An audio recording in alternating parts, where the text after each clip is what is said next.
ठीक है, स्टार्ट कर रहे हैं। कौन सा टॉपिक चल रहा है आपका? राष्ट्रपति चल रहा है टॉपिक। ठीक है, पर क्या टॉपिक रहते हैं? संघ की कार्यपालिका। क्लियर? क्या टॉपिक का नाम था? संघ की कार्यपालिका। संघ की कार्यपालिका।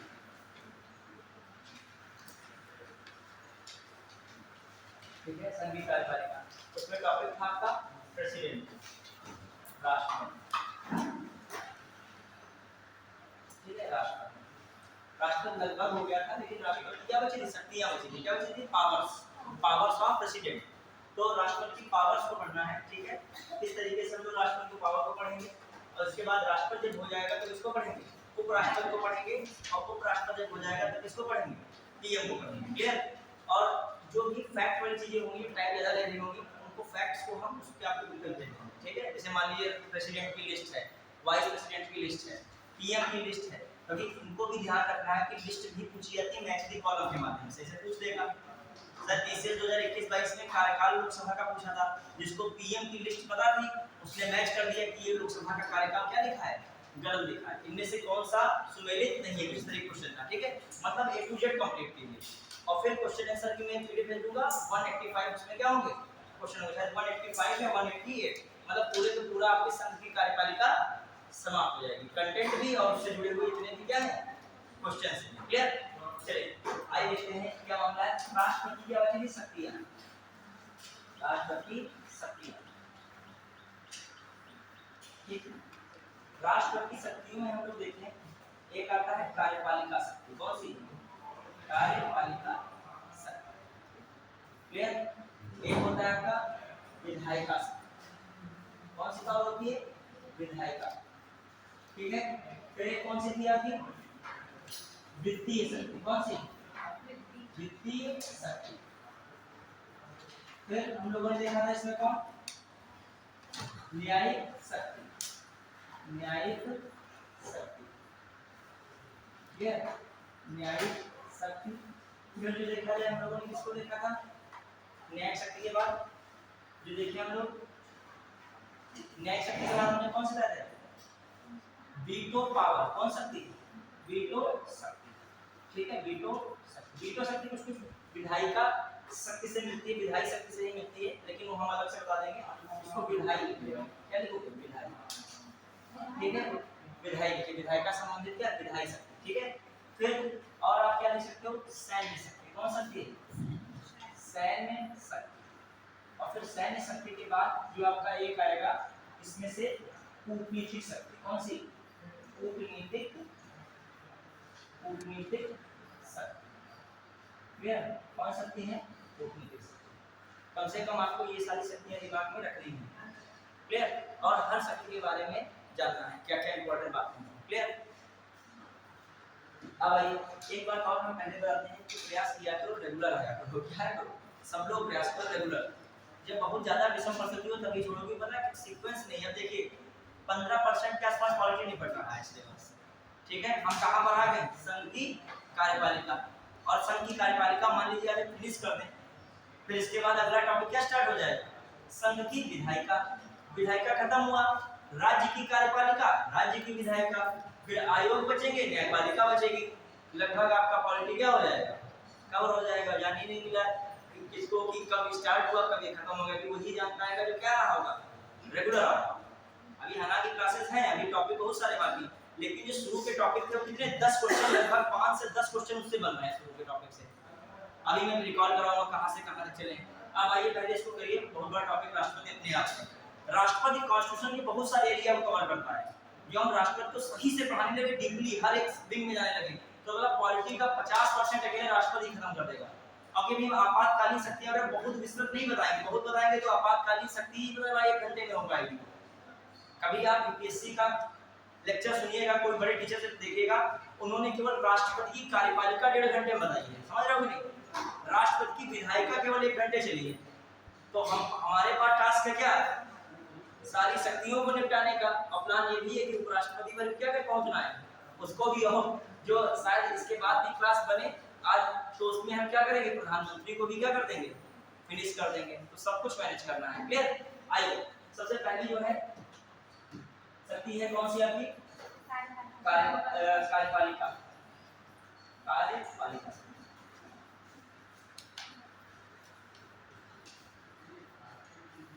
ठीक है। कार्यपालिका शक्ति में सबसे इंपॉर्टेंट क्या है? सबसे पहले बात क्या है कार्यपालिका शक्ति में? आर्टिकल 74 की चर्चा होगी। ठीक है, आर्टिकल 74। अभी बहुत सारी चीजें पढ़ेंगे। आप पहले कल से 2-3 प्रश्न पूछ लेते हैं, फिर हम आगे बढ़ते हैं। ठीक है, पहले थोड़ा सा कल चर्चा जो हमने पढ़ाया था उसका परिणाम देख लें, फिर हम आगे क्या कर रहे हैं उसको कंटिन्यू करना है। ठीक है, कार्यपालिका सारी पढ़ाएंगे, कोई दिक्कत नहीं है। आज जो क्लास मिस किया समझो उसको लॉस होगा। ठीक है, यहाँ से क्वेश्चन बन भी सकता है। पहले कल के क्वेश्चन हम पूछ रहे हैं। ठीक, पहला क्वेश्चन, राष्ट्रपति सरकार का प्रमुख होता है। फिर अगला स्टेटमेंट, राष्ट्रपति बनने के लिए भारत का जन्म से नागरिक होना आवश्यक है। केवल एक सही है, केवल दो सही है, एक और दोनों सही है, ना तो एक सही है ना तो दो सही है, केवल एक सही। बहुत अच्छे, ऐसे पीसीएस निकलेगा। बताओ ना तो एक ना तो एक ना तो दो बताने वाले बहुत बड़े जिगरा वाले लोग होते हैं कि उनको पक्का पता होता है कि पहला भी नहीं है और दूसरा भी नहीं। ना तो एक ना तो दो बहुत जो विज्ञानी आदमी होता है वही बताएगा। तो आप लोग ये काहे सोचते हो कि ना तो एक ना तो दो ऑप्शन को कमजोर काहे आते हैं? ऐसा भी हो सकता है आईएएस में अधिकांश ऑप्शन में कौन होता है? ना तो एक ना तो दो या इनमें से कोई नहीं। ठीक है, तो पहला वाला सेंटेंस हमने क्या बताया? पहले ही क्वेश्चन तुम लोग फेल हो गए हो, ऑन कैमरा पे बोलना पड़ रहा है। ठीक है, अगला वाला क्वेश्चन सही बताइएगा। ठीक है, हाँ, मैंने पहले सेंटेंस में कहा कि राष्ट्रपति राज्य का प्रमुख होता है, राष्ट्रपति सरकार का प्रमुख होता है। ये बात गलत बोली है, कल ही मैंने लिखाया था राष्ट्रपति राज्य का प्रमुख होता है, सरकार का प्रमुख तो प्रधानमंत्री होता है। छोटे छोटे वर्ड पे ध्यान दिया करिए। तो ये वाली बात क्या हो गई गलत। दूसरा मैंने क्या बोला है? जन्म से नहीं होता है भारत का, उसके लिए आवश्यक नहीं है जन्म से भारत का नागरिक हो, सिर्फ भारत का नागरिक हो। तो दोनों बातें क्या थी? गलत है। अगला बताइए क्वेश्चन, नेक्स्ट क्वेश्चन अपने को जोड़िएगा, घर से पढ़ के आया करिए जितना पढ़ाते हैं इसलिए। ठीक है, फिर राष्ट्रपति अपने पद ग्रहण करने से 5 वर्ष तक या इसके उपरांत भी अपने पद पर रह सकता है। फिर अगला स्टेटमेंट है, मैंने क्या बोला है? राष्ट्रपति पद ग्रहण करने से 5 वर्ष या इसके उपरांत भी अपने पद पर रह सकता है। पहला स्टेटमेंट है। दूसरा स्टेटमेंट है, राष्ट्रपति को महाभियोग प्रक्रिया द्वारा हटाए जाने पर 6 माह के अंदर चुनाव हो जाना आवश्यक है। बताइए, केवल एक सही, केवल दो सही, एक और दोनों सही, ना तो एक ना तो दो, दोनों सही। Very good. देखो आप लोग जो है अपनी फॉर्म में आ रहे हो। ठीक है, ये बच्चे सामान नहीं कर पाएंगे, ये बिल्कुल सही बात है। राष्ट्रपति अपने पद से 5 वर्ष तक या इसके उपरांत भी क्या रह सकता है? राष्ट्रपति रह सकता है। इसके उपरांत कब कंडीशन बन सकती है? जब राष्ट्रपति अगला चुनाव हो ही ना पाए कि नहीं कारणवश, तो वो राष्ट्रपति हटेगा नहीं, तभी वो राष्ट्रपति हटेगा अपनी कुर्सी से जब तक अगला राष्ट्रपति नहीं आ जाता। समझ रहे हो? पहली वाली बात क्या हो गई? सही। और दूसरी वाली बात मैंने क्या बोली है कि महाभियोग प्रक्रिया राष्ट्रपति हटा दिया गया, तो अब 6 महीने के अंदर क्या चुनाव होना चाहिए? राष्ट्रपति का चुनाव होना आवश्यक है। केवल एक भी सही है और दूसरा भी सही है। समझ पाए कि नहीं? एक और क्वेश्चन बताइएगा, राष्ट्रपति को हटाने संबंधित महाभियोग प्रक्रिया का आधार, महाभियोग प्रक्रिया का आधार संविधान का अतिक्रमण तथा कदाचार है। फिर अगला ऑप्शन, राष्ट्रपति को किसी भी सदन से हटाने की प्रक्रिया प्रारंभ की जा सकती है। केवल एक सही है, केवल दो सही है, ना तो एक ना तो दो, दोनों। बताओ, केवल दो रेनू बता रहे हैं और केवल दो इनके साथ वो भी बता रहे हैं। क्या नाम है? वे बता रहे हैं। और कौन केवल दो वाला? ठीक, दोनों वाले कौन है? दोनों वाले चलिए ये है। और कुछ लोग जो है ना तो एक ना तो दो में है क्या? ठीक है, वो ना तो एक में ना दो में है। ठीक है, चलिए जो दो बता रहे हैं वो सही बता रहे हैं। ध्यान रखिएगा, राष्ट्रपति को हटाने के लिए महाभियोग प्रक्रिया का आधार संविधान का उल्लंघन है केवल, कदाचार वर्ड इसमें नहीं जुड़ा है। और दूसरी बात क्या मैंने बताई है, दूसरी बात क्या बताई है, किसी भी सदन से राष्ट्रपति को हटाने की प्रक्रिया क्या हो सकती है, प्रारंभ हो सकती है। उपराष्ट्रपति को केवल राज्यसभा से हटाने की प्रक्रिया क्या हो सकती है, प्रारंभ हो सकती है। ठीक है, इसलिए यही चीजें पूछना चाहता है आयोग है। मतलब आप पढ़ रहे हो कि रट रहे हो, एक रटना होता है फटाफट पढ़ के 5 मिनट में, एक होता है समझना कि इस लाइन को क्या। अब जैसे मान लीजिए है कि एक सेंटेंस में पूछ रहा हूँ, बना के 2 सेंटेंस पूछ रहा हूँ, संविधान में अल्पसंख्यक शब्द को परिभाषित नहीं किया गया है। फिर अगला सेंटेंस, संविधान में राष्ट्रपति को महाभियोग प्रक्रिया का आधार बनाने वाले संविधान के उल्लंघन शब्द को परिभाषित किया गया है। बताइए, केवल एक सही है, केवल 2 सही है, एक और दोनों सही है, ना तो एक ना तो 2। ये मैं टेस्ट सीरीज लगा रहा था, उससे ऐसे क्वेश्चन मिल रहे थे। जब क्वालिटी आती है, जब पढ़े होगे कायदे से, तो पेन अपने आप रुकेगा नहीं, सबसे ज्यादा सॉलिड नंबर देके जाएगा क्वालिटी। देख लीजिएगा, ऐसा क्वालिटी भी सही, उसमें कुछ वो बहुत करंट में चेंज नहीं होता है कि रोज रोज एक कानून नया बन रहा हो। कानून बनने के लिए संसद में इतनी भी लचीली प्रक्रिया नहीं है, रोज एक नया कानून बना दिया जाए। ठीक है, तो बहुत करंट अफेयर कम हो जाती है पॉलिटिक्स रिलेटेड। अब प्लस जितना है परंपरागत ही रहता है, कुछ बदलाव बस पूछने का तरीका कठिन हो रहा है, और है तो वही चीज। अब बताइए क्या है, मैंने बताया अल्पसंख्यक शब्द संविधान में परिभाषित नहीं किया गया, भले अल्पसंख्यकों के लिए ये आया है वो आया है। जैसे एंग्लो इंडियन शब्द को परिभाषित किया गया कि नहीं किया गया है संविधान में, किस आर्टिकल में किया गया है? एंग्लो इंडियन वर्ड आया था, अभी इसमें यहाँ भी वर्ड आएगा। तो ऐसे वर्ड का पूछ रहा है आजकल, कि पूछ रहा है ये शब्द का जो है परिभाषित किया गया है कि नहीं किया गया है। तो एंग्लो इंडियन शब्द परिभाषित किया गया, लेकिन अल्पसंख्यक शब्द परिभाषित नहीं किया गया है। और दूसरा मैंने कौन बोला है, संविधान का उल्लंघन जो है, इसको भी संविधान में परिभाषित 366 है, 366 है। ठीक है, अब बताइए मूल ढांचे को क्या परिभाषित किया गया? संविधान का जो मूल ढांचा है उसको भी परिभाषित नहीं किया गया। कुछ चीजें मतलब कॉमन सेंस में रखिएगा, मतलब संविधान को आप रट नहीं रहे हो, पढ़ नहीं रहे हो, आपके साथ कर रहे हो। जैसे हमसे 1 साल बाद भी पॉलिटी कोई पूछे, हम नहीं भी पढ़ रहे था, लेकिन तब भी हम समझ जाएंगे हर चीज को। भले फैक्ट में ये इधर का उधर पॉइंट हो जाए, 366 67 बन जाए, ठीक, वो अलग प्रक्रिया, उसके लिए आपको लगातार पढ़ना पड़ेगा। फैक्ट किसी को याद नहीं रहता है, उसको रिवाइज करना पड़ेगा।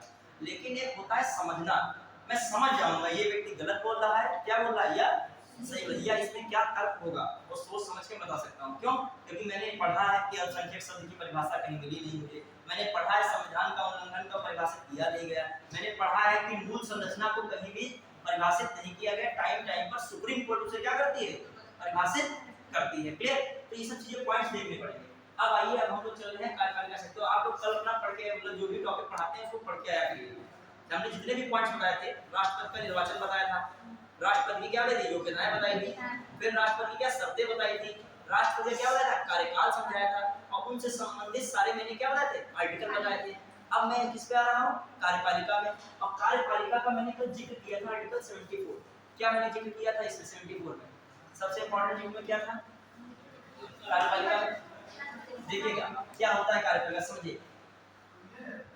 राष्ट्रपति को सहायता एवं सलाह देने के लिए मंत्रिपरिषद होती है। समझ रहे हैं? सीधा मतलब है राष्ट्रपति को सलाह एवं सहायता कौन देता है, मंत्रिपरिषद देती है।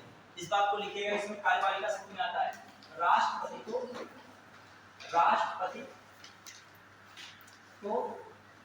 सलाह एवं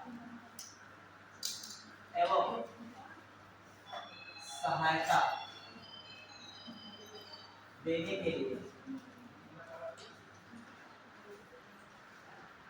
मंत्रिपरिषद होती है। मंत्रिपरिषद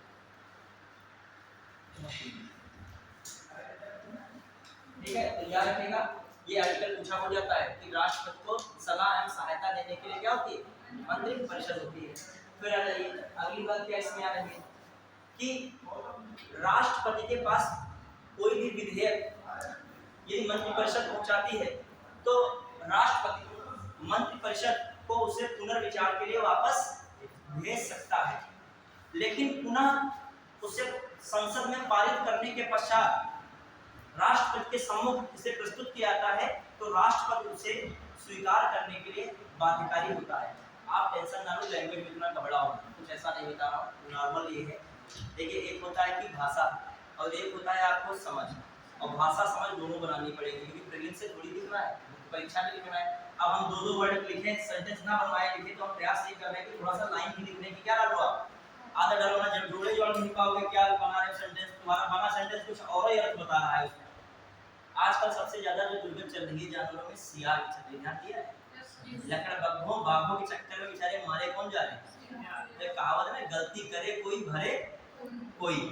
तो ये समझ लीजिएगा, इससे एक शिक्षा मिलती है कि जो कंपटीशन है उसमें जो मेन योद्धा है वो तो अपना निकल जाएंगे, जो बेचारे जो संघर्षशील प्राणी है, थोड़ा बहुत मेहनत कर रहे हैं, वो क्या हो जाएंगे, फंस जाएंगे। अभी कटाव बढ़ाने में किसका योगदान है? जो तेज लोगों का है। बेचारे नॉर्मल वाले हैं, जो नहीं पढ़ने वाले कोई लाश नहीं, उनको पता है कि हमने पढ़ ही नहीं रहे, तो 4 साल की प्लानिंग बनाए हुए हैं पंचवर्षीय योजना का, ठीक है, तो कोई टेंशन ही नहीं है। लेकिन जिसको आगामी 21 वर्ष में कुछ करना है, वो पढ़ने वाला है, उसको जो है बहुत हालत खराब है। अब ये पढ़ने वाले कुछ ज्यादा अपना लेवल अप क्या कर रहे हैं, बढ़ा रहे हैं। अब देखिए, ये मैं क्यों कह रहा हूं जानवरों के मामले में, सियार कभी देखा, छोटे छोटे कुत्ते टाइप के होते हैं, और जब वन विभाग पकड़ने के लिए आता, सबसे पहले उनको कौन दिखाई पड़ता है? लकड़बग्घा वगैरह दिखते नहीं है, हाइना उन्हें कहते हैं। चलिए आप देखो, जो समाज में चल रहा है, चारों जंगल समाज, से आप प्रेरणा लेते रहिए, ठीक है? तो आप क्या बनना पसंद करोगे? सियार बनना पसंद करोगे, लकड़बग्घा बनना पसंद करोगे, ठीक है? ये लोग कुछ नहीं पसंद करेंगे। हाँ, अब लाइन नहीं लिखिएगा इसके नीचे, बहुत इंपॉर्टेंट जो मैं बता रहा था। पहले तो जनरल समझिए, जैसे मैं कह रहा हूँ कि कोई विधेयक आया, मंत्रिपरिषद लेके आया, राष्ट्रपति, मैं राष्ट्रपति हूँ, ठीक है, मान लीजिए थोड़ी देर के लिए, मान ही रहे, ठीक है, वाकई में नहीं, ठीक, वाकई में आम आदमी हूँ, ठीक है। हाँ देखिए क्या है, मान लीजिए ये मंत्रिपरिषद है, ये मंत्रिपरिषद है, ये मंत्रिपरिषद मेरे पास कोई विधेयक लेके आई है, ठीक है, तो मैं इसमें मंत्रिपरिषद से कहूँगा कि आप इसमें पुनर्विचार करके लाइए, इसमें कुछ त्रुटियां लग रही मुझे। तो मंत्रिपरिषद गई, फिर से पूरी संसद से इसने क्या करा लिया, पास करा लिया उस विधेयक को, और फिर मेरे पास लेके आई। अब हम कानून उसमें कोई नहीं छाड़ सकते, अब हम तुरंत उसमें क्या कर देंगे, साइन या अनुमोदन कर देंगे, समझ रहे कि नहीं? क्यों? अभी वीटो आगे आएगा, अभी वीटो आगे आएगा, टेंशन न लीजिएगा। जैसे खाने में पहले जो है शुरुआत रोटी सब्जी से कर रहे हैं, चावल को भी थोड़ा सा बाद में खाएंगे, ठीक है, थोड़ा आज-पाँच हो जाएगा, ठीक है, समझ रहे हो ना? अभी बताएंगे सीक्वेंस चलो ज्यादा बेहतर, अभी वीटो मैंने इसलिए लिख दिया ना, वीटो मैंने वीटो लिख दिया, लेकिन अभी यहाँ पर इतनी रोज नहीं बता रहा हूँ कि कहने को एक बार विधेयक आएगा, राष्ट्रपति उसको क्या चाहे मंजूरी दे भी सकता है, और चाहे उसको एक बार क्या कर सकता है, पुनर्विचार के लिए वापस दे सकता है। लेकिन पुनर्विचार के उपरांत वह पारित विधेयक दोबारा राष्ट्रपति के पास आता है, तो उसे स्वीकार करने के लिए राष्ट्रपति क्या है, बाध्यकारी है। तो एक बार लिख लीजिएगा, राष्ट्रपति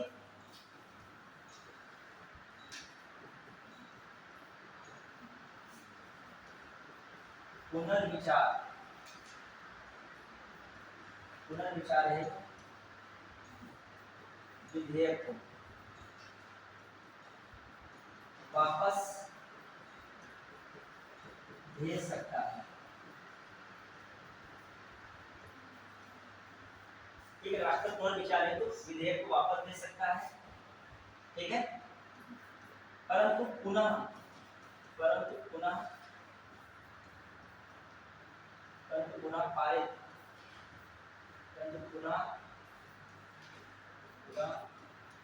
पारित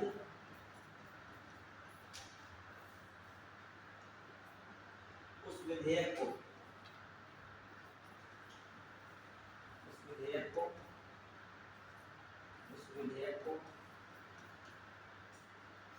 स्वीकार करने के लिए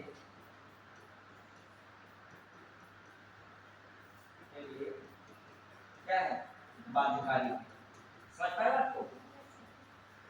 मतलब एक बार भेजा जाए तो पुनर्विचार के लिए भेज सकता है, लेकिन दोबारा यदि भेजा जाएगा तो क्या है, बाध्यकारी है। फिर बाध्यकारी वाला सिस्टम है, ये किस आर्टिकल में है, 74 क्वेश्चन आया था कि राष्ट्रपति पुनर्विचार के उपरांत उसी विधेयक को पुनः आने पर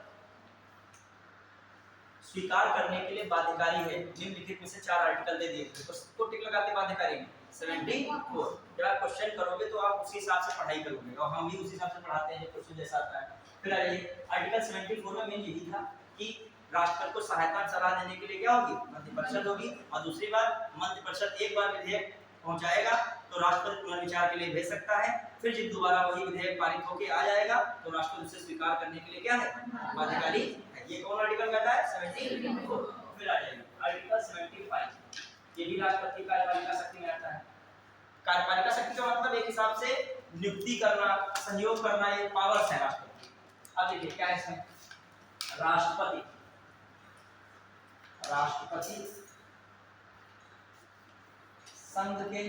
संघ की मंत्रिपरिषद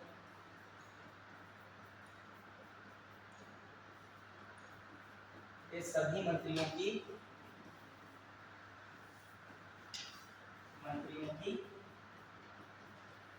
नियुक्ति करता है।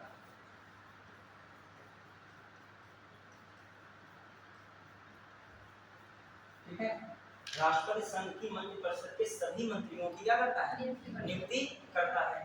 फिर जो देखा जाए इसका एक आर्टिकल बहुत इंपॉर्टेंट है 75 का 2। ठीक है, अच्छा एक और इसमें लाइन लिखिएगा, इससे बोल लिखिएगा पीएम। अच्छा, राष्ट्रपति संघ की मंत्रिपरिषद के सभी मंत्रियों की नियुक्ति करता है, लेकिन सलाह किसकी सिफारिश पर, राइट लिखिएगा पीएम की सिफारिश पर। किसकी सिफारिश पर, पीएम की सिफारिश पर। ठीक है, और साथ साथ इसमें एक और काम है, किसकी नियुक्ति करता है, पीएम की नियुक्ति भी करता है। पीएम क्या करता है, नियुक्ति करता है।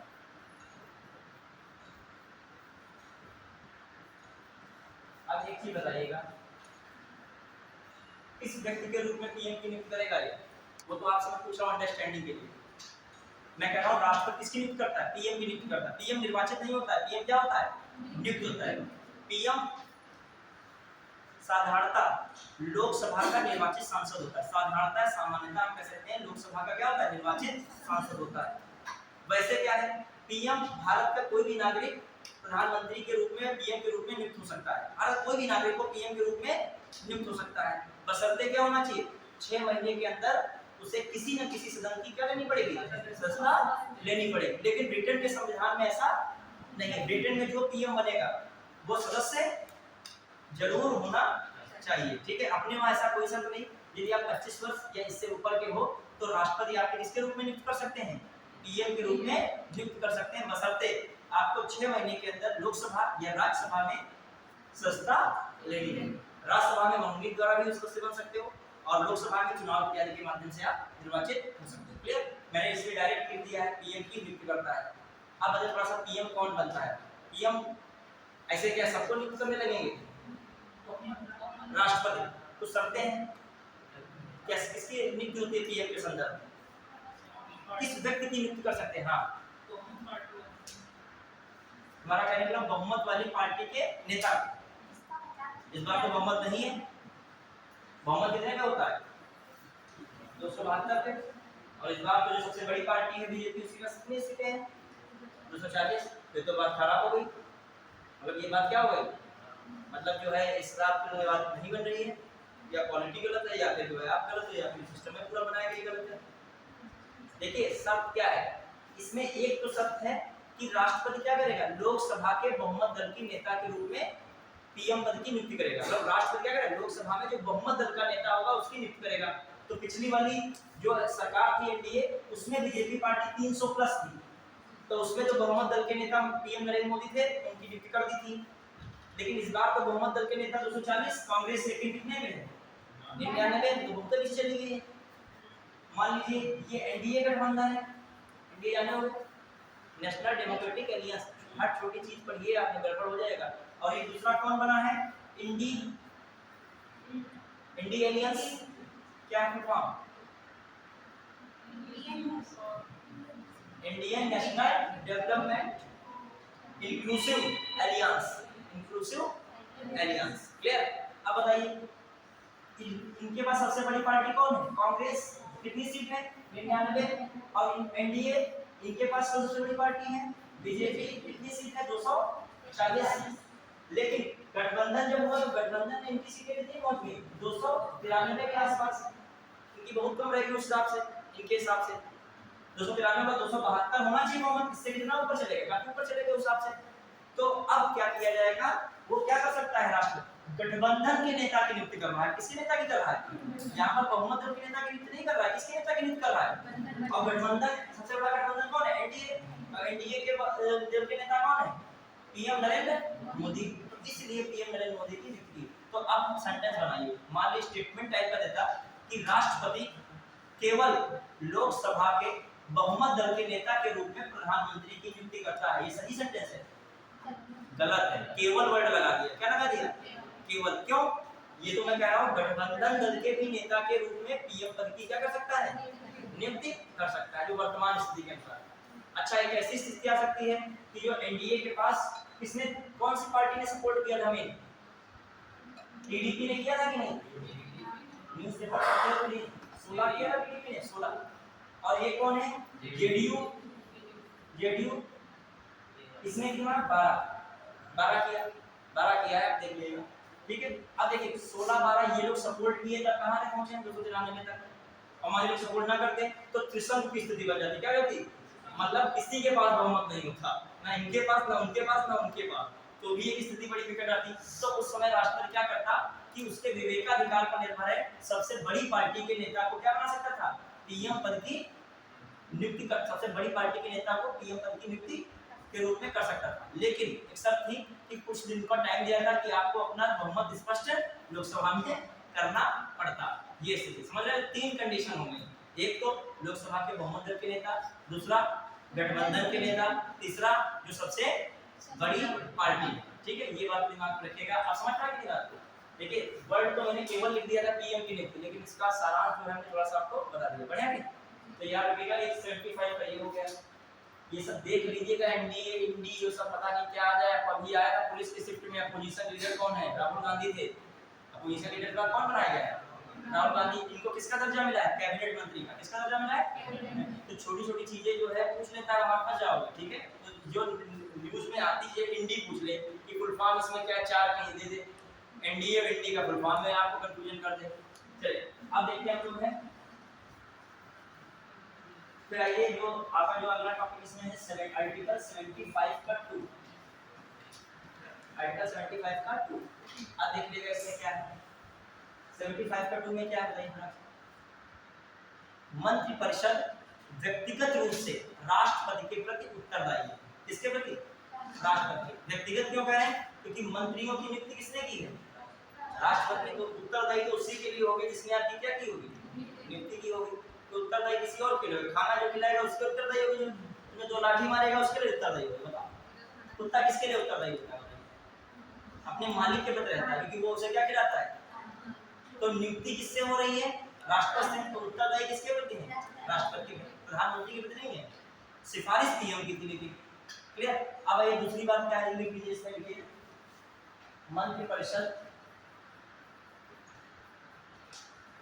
मंत्रिपरिषद व्यक्तिगत रूप से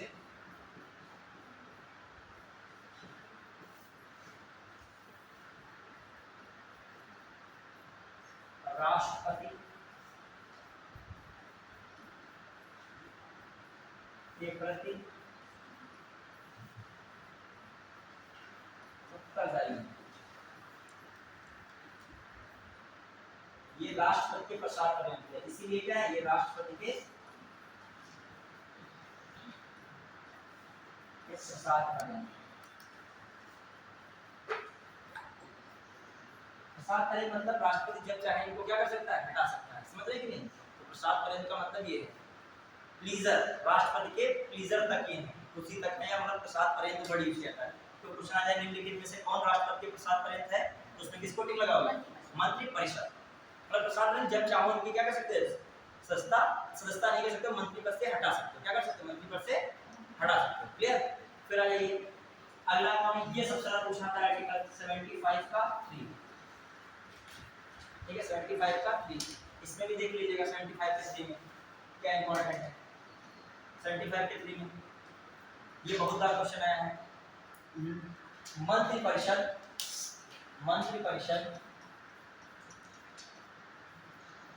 सामूहिक रूप से, मंत्रिपरिषद सामूहिक रूप से लोकसभा के प्रति उत्तरदायी है। लोकसभा के प्रति उत्तरदायी है। उत्तरदायी ये शायद 30, 22, 21, 23 किसी में 23 में है, 22, 21 के पेपर में क्वेश्चन आया था कि मंत्रिपरिषद की नियुक्ति, मंत्रिपरिषद के मंत्रियों की नियुक्ति राष्ट्रपति द्वारा की जाती है। रेगुलर स्टेटमेंट था इस तरीके का, मंत्रिपरिषद संसद के प्रति सामूहिक रूप से उत्तरदायी है। सही सेंटेंस है लोकसभा, क्योंकि संसद में क्या आता है, लोकसभा भी आता है, राज्यसभा भी आता है, और क्या आता है, राष्ट्रपति। और मंत्रिपरिषद सामूहिक रूप से तो राष्ट्रपति उत्तरदायी है भी नहीं, किसके उत्तरदायी है, लोकसभा। समझ रहे हैं? ये नहीं समझ लेना संसद के अंदर वो क्या आता है, लोकसभा आता है, तो ये सेंटेंस क्या हो गया, सही ये नहीं है। ठीक है, बढ़िया। चलिए तो ये आपको 3 आर्टिकल याद रखने हैं, 75 का 2 याद रखना है, 3 याद रखना, 75 डायरेक्ट। ठीक है, बढ़िया। अब आ जाइए एक और बात याद करते हैं, आर्टिकल कौन सा है आपका, 75 हो गया। अब इसमें एक आर्टिकल है 77, मैंने बताया था 77 में क्या है, और आर्टिकल कौन है 78 क्या है, और हालांकि यहाँ पे आ रहा है तो लिख सकते हो 76 भी क्या है। ठीक, आइए इसमें क्या है, 77 में 76 देखिएगा, महान्यायवादी की नियुक्ति है, महान्यायवादी की नियुक्ति।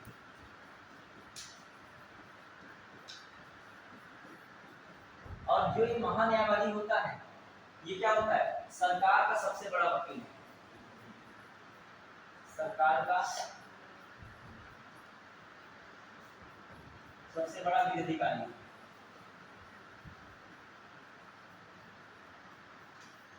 ये किसी भी सदन में जाकर बोल सकता है। ठीक है, कौन, महान्यायवादी। इसकी वही योग्यताएं होती है जो उच्चतम न्यायालय के न्यायाधीश की होती है। ठीक है, क्योंकि कहाँ बोलने का इसको पावर है, हर सदन में। और दूसरी बात, सरकार का सबसे बड़ा क्या है, विधि अधिकारी है। अब बताइए इसमें जो है इसकी योग्यता क्या होती है, क्या मैंने बताया इसकी योग्यता में, उच्चतम न्यायालय या हाई सुप्रीम कोर्ट न्यायालय के न्यायाधीश के समान, न्यायाधीश के समान। ये भी क्वेश्चन आया है, ये क्वेश्चन आया है, बहुत जबरदस्त क्वेश्चन आया था। स्टेटमेंट क्या दिया था कि महान्यायवादी की नियुक्ति राष्ट्रपति द्वारा होती है। सबको बहुत अच्छा प्रश्न लगा पहली लाइन पढ़ के। दूसरी लाइन में लिखा जो है महान्यायवादी का पद राष्ट्रपति के प्रसाद पर्यंत होता है। ये मैं कंफ्यूज हो गया, क्योंकि हर पद राष्ट्रपति के प्रसाद पर्यंत नहीं है, लेकिन ये पद राष्ट्रपति के क्या है, प्रसाद पर्यंत है। ठीक है, ध्यान रखिएगा। सबसे बड़ा कानूनी अधिकारी कौन है, यही इसको मान करना पड़ेगा, किसे मान करना पड़ेगा।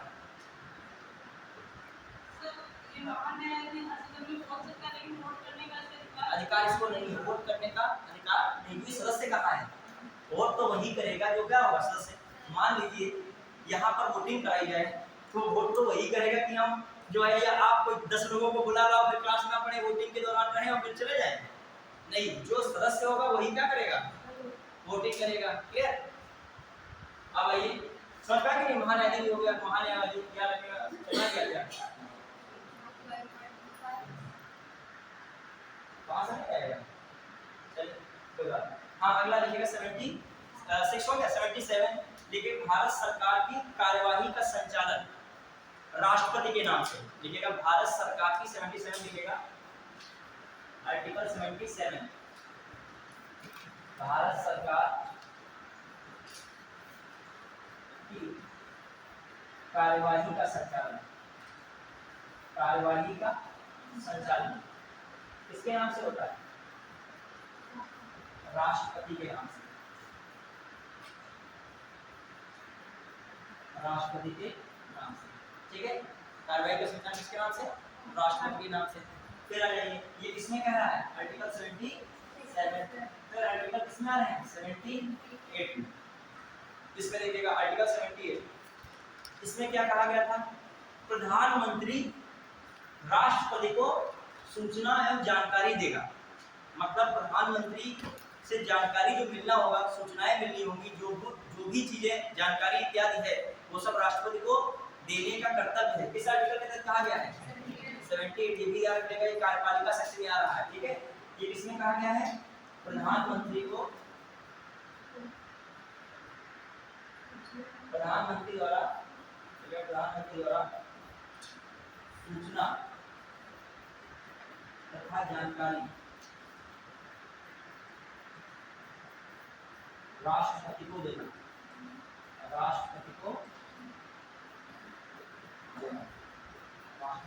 ठीक है। तो ये बात किसमें है? 78। तो अब जो है मैंने जो कार्यपालिका बताया था ना शुरू में ही, 52 से कहां तक है? 78 तक। लेकिन कार्यपालिका में से सबसे पहला ऊपर वाला क्या है? एक सबसे ऊपर आर्टिकल था 53। इसमें क्या था? राष्ट्रपति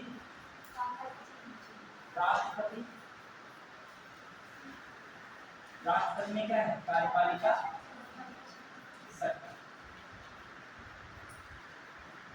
अब एक चीज बताइए, जो राष्ट्रपति में कार्यपालिका शक्ति है, लेकिन राष्ट्रपति सब अपने आप काम नहीं करता है, अपने अधीनस्थ अधिकारियों के माध्यम से कार्य करता है। क्या करता है ये?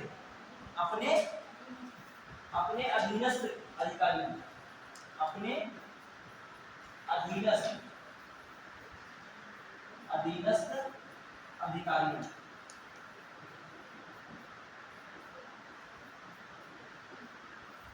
के माध्यम से कार्य करता है। और अधीनस्थ अधिकारियों के माध्यम, अधीनस्थ में किसको मान लिया जाए? अधीनस्थ मंत्रिपरिषद। खासकर कौन? क्योंकि मंत्रिपरिषद की नियुक्ति कौन कर रहा है? राष्ट्रपति ही कर रहा है। तो कॉमन सी बात है, इसी को हम लोग क्या मान लें? सही मान लें। क्लियर? तो अब आइए, ये वाली बात भी क्या हो गई? 53 भी सही है।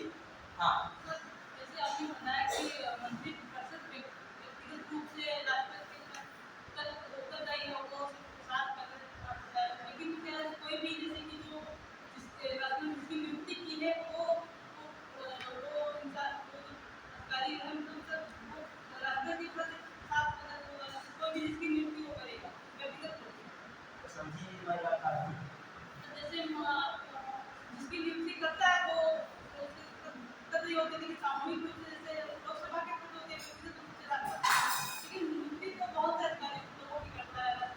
अधिकारी नहीं करता है, वो मंत्री की नियुक्ति करता है। और मंत्री की नियुक्ति ऐसे नहीं करता है, पीएम की किसकी सलाह पे करता है? पीएम की सिफारिश पर करता है। तो मंत्री की जब नियुक्ति कर रहा है पीएम की सिफारिश पर, तो यदि पीएम ही चाहे कहें इनको हटा दीजिए, तो क्या करेगा? राष्ट्रपति हटा देगा।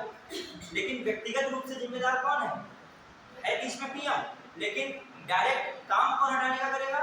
राष्ट्रपति। नियुक्ति भी करने का कार्य करेगा राष्ट्रपति। तो इसीलिए व्यक्तिगत रूप से कहा जाता है। चुनाव आयोग की नियुक्ति भी इससे राष्ट्रपति करता है। अभी बहुत सारे आयोग की नियुक्ति उठाने जाते हैं, ठीक है। अभी दोबारा जो है सब कवर हो जाएगा, ठीक है।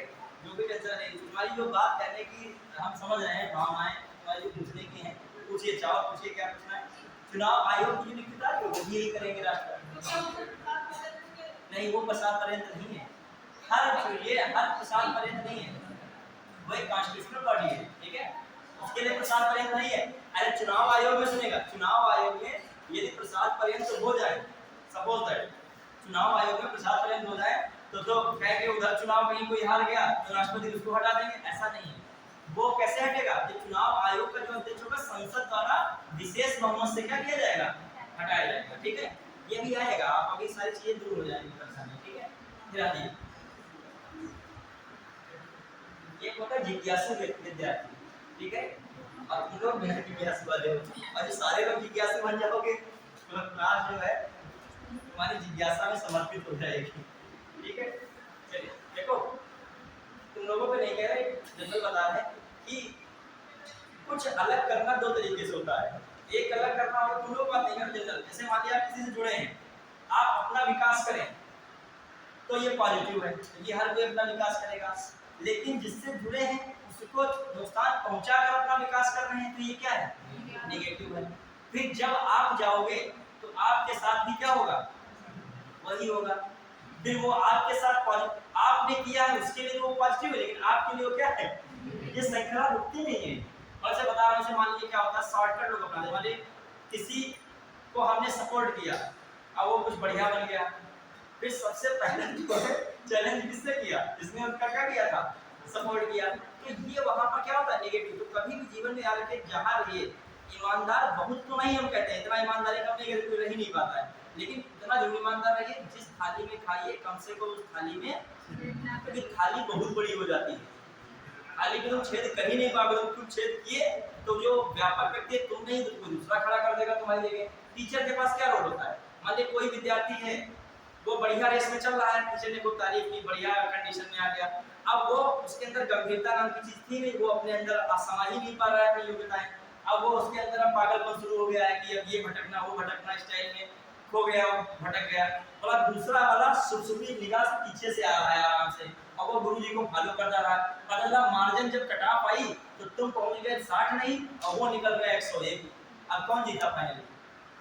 तो टीचर के पास तो वो स्किल होता है, वो कहता नहीं है, तो स्टूडेंट पढ़ रहा होगा उसको क्या करेगा, सपोर्ट करेगा, जो पीछे जा रहा होगा तो कहेगा भैया तुम ही जिम्मेदार हो, सारी दावतें तुम अटेंड जरूर करोगे, कोई दावत छोड़ोगे नहीं, रील की 10 रोज पढ़ेंगी, तुम कभी बहुत टॉपर थे बाद में कहाँ चले गए, वो कोई मतलब फाइनल देखा जाएगा। चलिए आइए, कार्यपालिका हो गया, अब आइए ध्यान दीजिएगा, अब कार्यपालिका की शक्तियां और बता रहे हैं। कार्यपालिका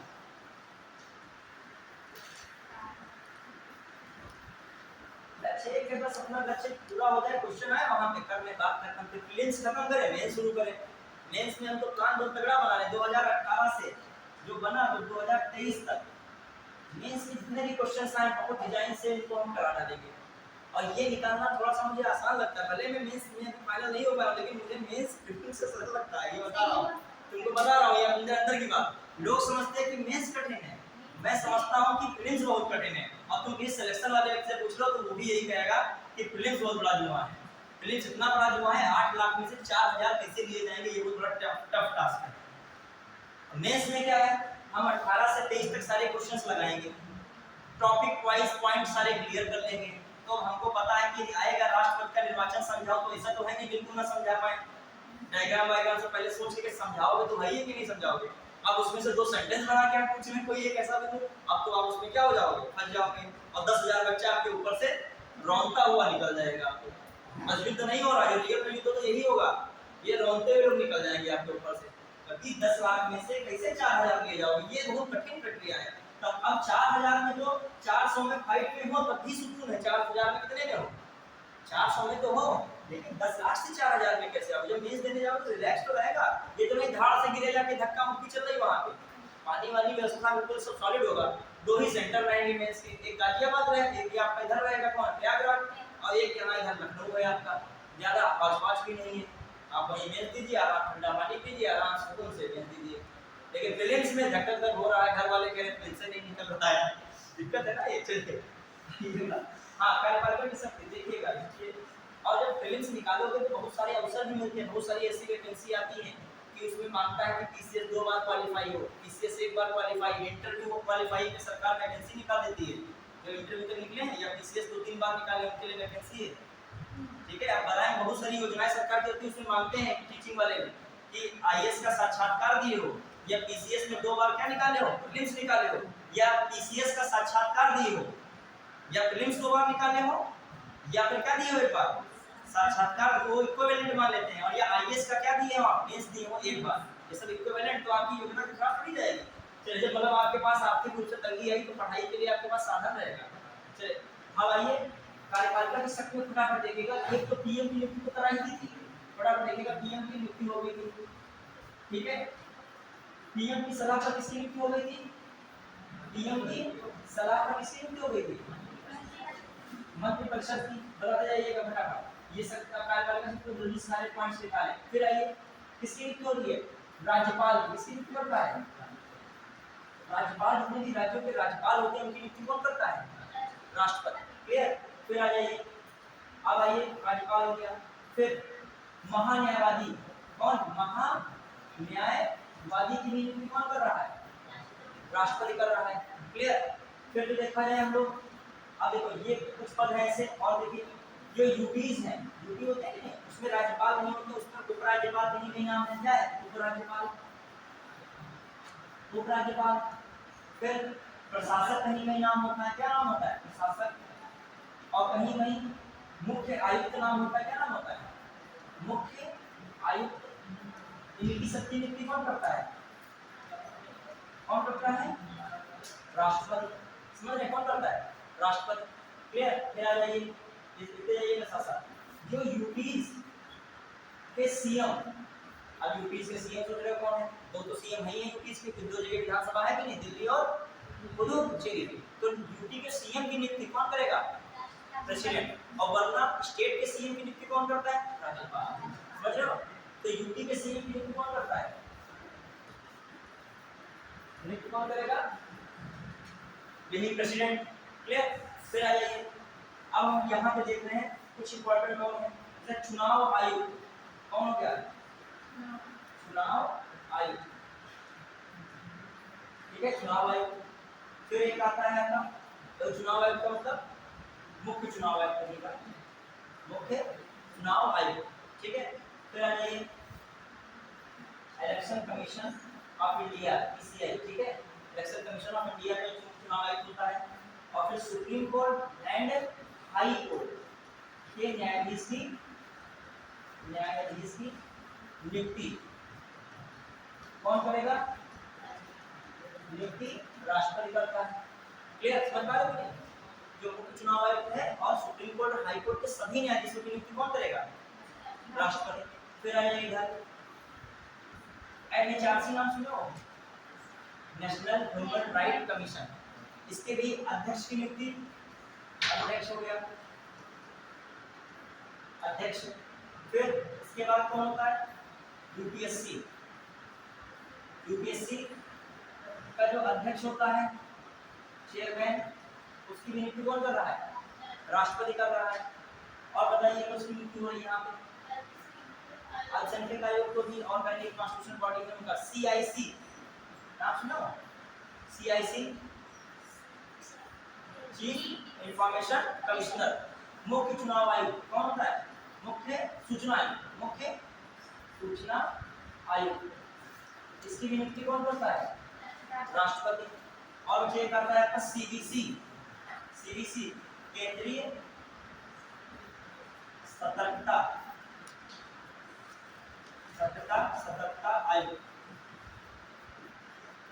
सेंट्रल विजिलेंस कमीशन। ठीक है, इनकी नियुक्ति कौन करता है?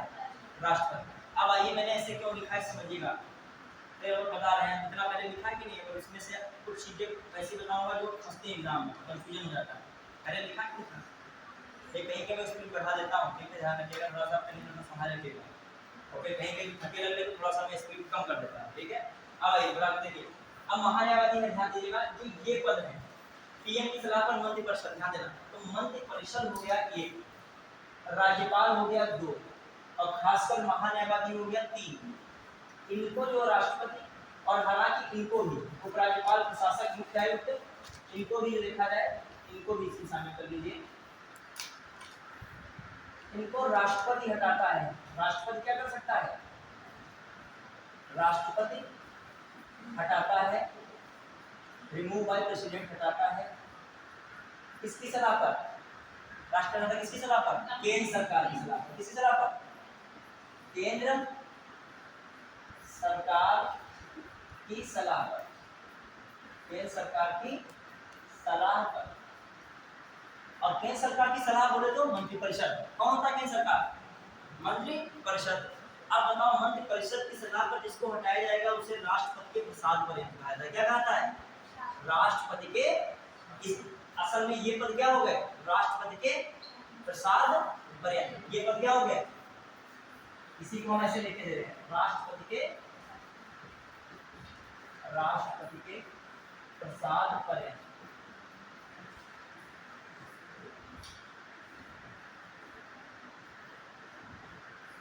कौन कौन से खासकर जो है मंत्रिपरिषद होती है, राज्यपाल है, महान्यायवादी, तीन को जरूर याद रखेगा। ये राष्ट्रपति क्या होते हैं? प्रसाद पर्यंत। समझता है कि नहीं? बढ़िया है। इनको नियुक्त सबकी राष्ट्रपति कर रहा है। क्लियर? नियुक्त किसी कर रहा है? सबकी राष्ट्रपति कर रहा है। हटाता भी सबको राष्ट्रपति है। लेकिन अब कंडीशन बदलती है, किसी में केंद्र सरकार की सलाह लगती है, किसी में संसद की सलाह लगती है, और किसी में सुप्रीम कोर्ट की सलाह लगती है। बस डिफरेंस इतना ही है, क्या मैंने बताया, किसी में संसद की सलाह, किसी में सुप्रीम कोर्ट की सलाह और किसी में केंद्र सरकार की सलाह। ये क्वेश्चन अभी मैं बना के पूछ रहा हूँ तो आप कंफ्यूज हो जाओगे, इसलिए कायदे से पढ़िएगा।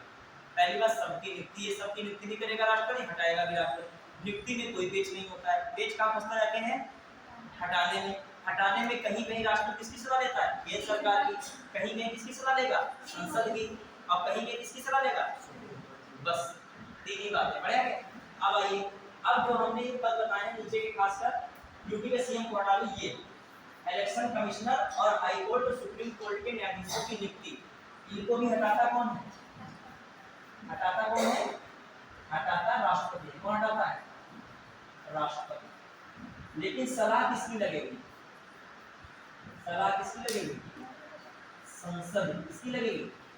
मतलब इनको हटाना आसान नहीं है, संसद के विशेष बहुमत से पारित प्रस्ताव द्वारा ही क्या कर सकता है, राष्ट्रपति हटा सकता है। संसद की सलाह का मतलब थोड़ी कोई संसद कोई एक पर्सनल व्यक्ति है आ गया कह दिया कि हाँ इनको हटा दे, संसद पर्सनल नहीं है।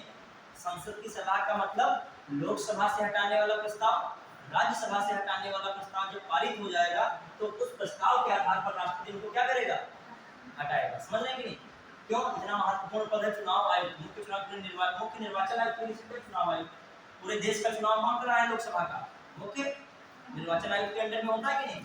अब मान लीजिए इनसे गुस्सा जाए कोई, कहते कि वोट कम दिलवा पाए हो तो कहते हटा दे, नहीं हटा नहीं सकते, कैसे हटेंगे, दोनों संसद में, दोनों सदनों में विशेष बहुमत से जब प्रस्ताव पारित हो जाएगा तब राष्ट्रपति क्या कर सकता है, हटा सकता है। इसलिए सुप्रीम कोर्ट और हाई कोर्ट के न्यायाधीश भी किसी से नहीं डरते हैं। क्यों नहीं डरते हैं, क्योंकि इनको भी आप व्यक्तिगत नहीं हटा सकते, केंद्र सरकार की सलाह पे नहीं हटा सकते। किसकी सलाह पे हटेंगे, लोकसभा से पास हो, फिर राज्यसभा से पास हो, और पास होने की प्रक्रिया इतनी जटिल है, पास हो ही नहीं पाता तो हट सकते ही नहीं है। क्लियर। अब ये हटाने की प्रक्रिया पूरा वो मैं पढ़ाऊंगा जब टॉपिक आएगा, तो इसी में हम पढ़ाते तो राष्ट्रपति चला जाएगा, निर्वाचन आयोग शुरू हो जाएगा, ठीक है, फिर यहाँ पर सुप्रीम कोर्ट हाई कोर्ट शुरू हो जाएगा। समझ पाए कि नहीं। अब आइए अगला काम, अब अगले कौन है, ये लोग देखो, ये ध्यान रखेगा, एक ही साथ हमने कभी लिखा है। इनको भी हटाता कौन है, हटाता कौन है, राष्ट्रपति। कौन हटाएगा, राष्ट्रपति। लेकिन सलाह किसकी लगेगी, सलाह, सलाह किसकी लगती है, सुप्रीम कोर्ट की सलाह। समझ पाए, सुप्रीम कोर्ट के पास प्रस्ताव है, सुप्रीम कोर्ट कहेगा हाँ इनके अध्यक्ष को क्या किया जाए, हटाया जाए, तब कौन हटा सकता है, राष्ट्रपति। क्लियर। अब मैं पूछे प्रश्न बना के, चलिए पूछ रहा हूँ, आप लोग बताइएगा। सुप्रीम कोर्ट और हाई कोर्ट के सभी न्यायाधीशों की नियुक्ति राष्ट्रपति द्वारा होती है। अगला स्टेटमेंट, सुप्रीम कोर्ट और हाई कोर्ट के न्यायाधीश को हटाने के लिए संसद की सलाह आवश्यक है। अब बताइए, केवल एक सही, केवल दो सही, ना तो एक ना दो, दोनों क्या है, सही। फिर मैं पूछ रहा हूँ, मंत्रिपरिषद के सभी सदस्यों की नियुक्ति पीएम की सलाह पर प्रधान राष्ट्रपति द्वारा होती है। मंत्रिपरिषद राष्ट्रपति के प्रसाद पर्यंत नहीं होते हैं, नहीं होती है। केवल एक सही, केवल दो सही, एक और दोनों, ना तो एक ना दो, नहीं है तक पढ़ना है, फिर पूर्ण विराम को भी पढ़ना है, ठीक है। ये नहीं प्रसाद पर्यंत पढ़ा छोड़ दिया, वो बदला उसने क्या लिखा है, नहीं है, और आप क्या पढ़े बैठे हो, है। ये बहुत मिस्टेक, दो चार क्वेश्चन तो कुर्बान हो जाते हैं हर बार, इतना पढ़ने भड़काते हैं, नहीं और है वाले में, ठीक है। एग्जाम हॉल का प्रेशर कुछ अलग ही होता है। अब आइए हटे, हटाइए, चलिए। अब अगला मामला है, और कार्यपालिका शक्ति क्या है, कार्यपालिका शक्ति में चलते हैं। बहुत सारे आयोग होते हैं, उन आयोगों की नियुक्ति भी कौन करता है, राष्ट्रपति करता है, और उनके अध्यक्ष की नियुक्ति कौन करेगा, राष्ट्रपति करेगा। जैसे एससी कमीशन, एससी कमीशन, ठीक है, ST commission, OBC commission, minority commission, minority commission, ठीक है, इंटर स्टेट कमीशन भी होता है, फाइनेंस कमीशन। फाइनेंस कमीशन मतलब क्या होता है, वित्त आयोग। ये है अनुसूचित जाति आयोग, अनुसूचित जनजाति आयोग और अन्य पिछड़ा वर्ग आयोग, और ये कौन है, अल्पसंख्यक है, माइनॉरिटी का मतलब क्या है? अल्पसंख्यक आयोग। और ये कौन है? वित्त आयोग। इन आयोगों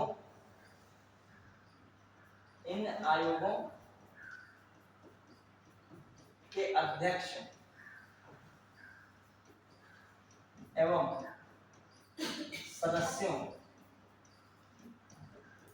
की नियुक्ति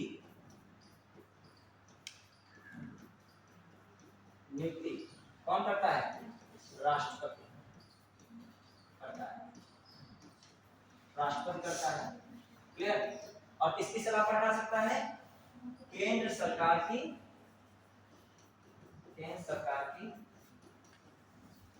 सलाह पर हटाया जाता है। केंद्र सरकार की सलाह पर हटाया जाता है। क्लियर? केंद्र सरकार की सलाह पर हटा सकते हैं। जैसे राज्य में आ जाओगे तो राज्य एससी कमीशन, राज्य एसटी कमीशन, राज्य ओबीसी कमीशन। जैसे हाल ही में भी राज्य पिछड़ा वर्ग आयोग के अध्यक्ष कौन बने? सीतापुर के राजेश वर्मा बने हैं। तो वो राज्य पिछड़ा वर्ग आयोग है, राज्य ओबीसी कमीशन। उनकी नियुक्ति किसने की होगी? सभी तो खूब चल रहा है इधर उधर, लेकिन कॉन्स्टिट्यूशन के हिसाब से आपके एग्जाम के ओरिएंटेड दृष्टि से क्या सही है? राष्ट्रपति करेगा, राज्यपाल करेगा। जब वो राज्य पिछड़ा वर्ग आयोग है ना, तो राज्य पिछड़ा वर्ग आयोग है, उसमें कौन करेगा? राज्यपाल। सब कुछ जो राज्य लगा दिया, सब कुछ क्या करेगा फिर? राज्यपाल। और जो केंद्र में सब कुछ होगा वो राष्ट्रपति। क्लियर? ये चीज समझिएगा। ठीक? देखिए सरकार जिसकी भी है, और सरकार में किसी को भी कोई पद मिल सकता है। तभी लोग जो सत्ताधारी सरकार होती है उसमें लोग मेहनत किया करते हैं, वो उनके कार्यों में बहुत ज्यादा संलग्न रहते हैं। जो विपक्ष भी रहता है उसमें भी लोग लगे रहते हैं कि कभी उनकी सरकार आई तो हम उनमें कोई पद पा जाएंगे। अभी सरकार इतने सारे विभाग हैं तो वो कह दिया जाओ, मान लीजिए रेणु कह दिया जाइए आप संभाल लीजिए, कि कोई इसमें से कमीशन एससी कमीशन दे दिया, कहा जाओ संभालो एससी कमीशन अध्यक्ष बन गए। कल 25 वर्ष हुई थी एससी कमीशन के अध्यक्ष जैसे बनी, सचिव उचिव मिल गया। आईएएस रैंक के सारे जो हैं पूरा इनका जो है तामझाम, 10 गाड़ी आगे हैं, 10 गाड़ी क्या है पीछे है। जो भी वेलफेयर की स्कीम आएंगी एससी कमीशन वाली, वो किसके अप्रूवल से साइन होगा उसमें? जो इसका क्या होगा? रेणु के हां सर हमारे साइन होगा। ठीक है? तो मान लीजिए तो ये चीजें बताइए। तो इसीलिए जो सरकार में जो रहता है, मान लीजिए कोई प्रत्याशी हार भी गया है तो उसको क्या कर दिया, जाओ ये विभाग लो संभालो, जाके दे दिया। मतलब अंतरराज्यीय परिषद, वो जानते नहीं अंतरराज्यीय परिषद की परिभाषा क्या है, लेकिन वो अध्यक्ष हो गए तो हो गए। चलिए आइए, और पढ़ाने के लिए जो आप एक क्वेश्चन आया था, लिखा था राष्ट्रपति के निम्नलिखित में से क्या योग्यता नहीं होनी चाहिए? 4-5 योग्यता थी। क्या था योग्यता में? पढ़ा लिखा होना आवश्यक है। तो ये क्या आवश्यक है योग्यता? नहीं। कहीं मंत्री में पढ़ा लिखा होना आवश्यक नहीं, योग्यता में वो आवश्यक है ही नहीं, तो उसमें कोई भी व्यक्ति क्या हो सकता है? और उसको सिखाने के लिए आईएएस रैंक के क्या है सचिव लोग नहीं, क्योंकि वो जनप्रतिनिधि है। जनप्रतिनिधि का मतलब क्या होता है? उसने किस पे पीएचडी की है? जनता पर की है ना, और जनता से जुड़ा व्यक्ति है। चलिए आइए, हाँ अगला, तो आप लोग किसके प्रतिनिधि बनोगे? जो कॉन्स्टिट्यूशन तरीके सरकार चल रही है आप उसके प्रतिनिधि हो, जो आपको एक सीमाओं के दायरे में रह के कार्य करना है। जनप्रतिनिधि क्या है? उनका जो क्या है, जनता के बीच है, मतलब जहां जितने टाइम जा सकते हैं। आपका एक सिस्टम बना हुआ है कि इतने से टाइम इतने तक आपको क्या करना है, सेवाएं देनी है। सेवाओं का तरीका दोनों है। जैसे आपसे कहा जाए आप क्या बनोगे, नेता बनना चाहते हो कि अधिकारी बनना चाहते हो, तो ऐसे विषय में आप ये नहीं कह सकते हो केवल मैं अधिकारी बनना चाहता हूँ, लेकिन नेता बन के भी सेवा की जा सकती है। विंग तो दोनों एक ही पे आते हैं। नेता का मतलब सांसद या विधायक, वो नेता नहीं, नेता जो रियल में नेता। सांसद या विधायक मतलब संसद, आप पार्लियामेंट में रहकर लोगों के लिए क्या बनाओगे, कानून बनाने में साथ दोगे। और विधायक का मतलब आप विधानसभा में रहकर क्या बनाओगे, कानून बनाओगे। और बाद में इंप्लीमेंट कौन करेगा, अधिकारी करेगा। तो दोनों लोग क्या हो गए हिसाब से, जो एक ही थैली के चट्टे बट्टे हो गए कि नहीं। मतलब जो है लोक सेवा के मामले, किसके मामले में फाइनली है लक्ष्य क्या, लोक सेवा। ठीक है, अपनी सेवा नहीं है, लोक सेवा है। ठीक है, लोगों की सेवा। अब आइए ये भी हो गया, आयोग भी हो गए। अब हम लोग कार्यपालिका शक्ति लगभग हो गई है। अब डालेंगे विधायिका शक्ति। देखिए जल्दी से, राष्ट्रपति की विधायिका शक्ति, राष्ट्रपति की विधायिका शक्ति, राष्ट्रपति की विधायिका शक्ति। ठीक है, चलिए एक स्टूडेंट ने याद है उसमें चल रहा था कुछ सस्ता वाला चल रहा है कोई पार्टी का, सपोज है, तो एक व्यक्ति ने लिखा कि लग रहा है सस्ता जो मिल रही है किसी पार्टी, कोई भी पार्टी एक्स वाई जेड, कोई भी पार्टी हो, कोई भी पार्टी, मतलब सब पार्टी अपने में सस्ता बढ़ाती है। कि एक क्वेश्चन आईएएस में आया था कि लोकतंत्र का जीवन रक्त राजनीतिक दल होते हैं, अच्छा प्रशासन और खराब प्रशासन के लिए भी राजनीतिक दल उत्तरदायी है। अब आया था एक और दो कथन सही है, व्याख्या करते हैं कि एक और दो कथन सही तो है लेकिन व्याख्या नहीं करते हैं, पहला सही दूसरा गलत, पहला गलत दूसरा सही। ये बताइए, ये क्वेश्चन जो है क्वेश्चन नहीं है, ये आपका अंडरस्टैंडिंग है। जैसे हम जो बात कर रहे हैं आपके बीच में राजनीतिक दल की बात, वो आप सोच सकते हो। अब बताइए, क्वेश्चन आईएएस में आया था, पीसीएस में भी क्वेश्चन मिलेगा, मैं सीट डालूंगा उसमें क्वेश्चन मिलेगा। मैंने क्या कहा, राजनीतिक दल जो है लोकतंत्र का जीवन रक्त है, बिल्कुल बात क्या है, सही है। अच्छा शासन या बुरा शासन के लिए उत्तरदायी एक हिसाब से कौन है, राजनीतिक दल है, इसीलिए तो ये क्या है, लोकतंत्र का जीवन रक्त है। तो ये दोनों बातें क्या है, सही भी है और व्याख्या करते भी हैं। तो हर राजनीतिक दल क्या करता है, अपनी लोकप्रियता बढ़ाने के लिए सदस्यता लेता है, सदस्यता को बढ़ाने का प्रयास करता है। कि हर राजनीतिक दल चाहता है कि हमारे में सदस्य ज्यादा बढ़े, तभी हम लोकतांत्रिक दिखा सकते हैं कि हमारे पास पावर क्या है, लोकतंत्र वाली ज्यादा है। तो एक व्यक्ति ने उसमें लिखा, कमेंट मतलब जो है उसमें लिखा था, और उस पर एक दूसरे व्यक्ति कटाक्ष था, देखिए तार्किक वाला कटाक्ष है, उसमें लिखा कि जैसे सदस्यता मिल रही है, लग रहा है कि ज्वाइनिंग लेटर मिल गया है किसी नौकरी का।